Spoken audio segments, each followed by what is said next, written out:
Как-то летним утром местные рыбаки собрались на рыбалку на озеро. Путь был не близкий, дороги туда хорошей не было, поэтому на машине к озеру не доедешь. Надо было идти пешком. Чтобы сократить дорогу, решили мужики идти через посадку и совхозное поле. В предвкушении хорошей рыбалки они по дороге оживленно разговаривали. Вдруг все замолчали. Прямо перед собой мужчины увидели большую птицу. Она лежала на земле и безуспешно пыталась взлететь. Подойдя ближе, они поняли, что это самка орла. У нее было перебито крыло. Кто-то безжалостно подстрелил эту могучую птицу. О рыбалке было забыто. Надо было срочно спасать птицу. Видя намерение людей взять ее на руки, раненая птица заволновалась, но потом обессиленная птаха успокоилась и доверилась людям. Птицу отнесли на ферму, там работал единственный в округе ветеринар. Он оказал птице первую помощь, но на ее полное выздоровление требовалось несколько месяцев.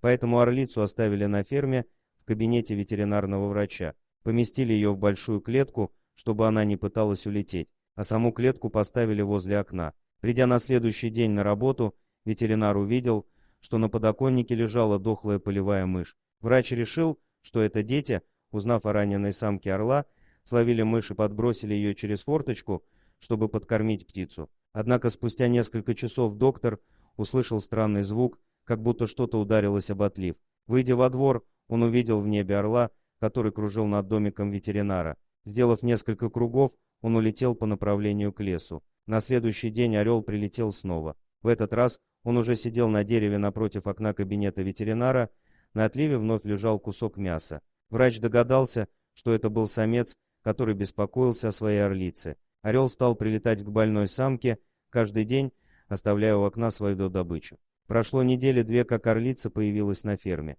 Прилетающий к ней самец постепенно стал привыкать к ветеринару и уже спокойно целыми днями сидел на дереве напротив окна, за которым стояла клетка с орлицей. Он отлучался только за тем, чтобы принести ей что-нибудь поесть. Раненая птица потихоньку набирала сил и шла на поправку. Так пролетело лето. Орлица окрепла. Ветеринар видел, что птицу нужно скоро выпускать на волю. И вот этот день настал. Доктор вынес клетку в больничный дворик и открыл дверцу. Орлица сразу же оказалась на улице. Сделав несколько осторожных движений, она красиво поднялась в небо, где ее уже ждал самец. Птицы, покружив некоторое время над больницей, как бы приветствуя друг друга, вскоре скрылись за горизонтом. К ветеринару они больше не прилетали. Он только иногда видел пару орлов, которые летали высоко в небе над совхозным полем. Очередной раз птицы преподнесли людям урок жертвенности и верности. Люди, не забывайте о своих близких, дарите им свою любовь, тепло и заботу. Спасибо за просмотр, подписывайтесь на канал, где вы найдете еще много интересного, а также ставьте лайки и пишите комментарии, что думаете по поводу этой истории.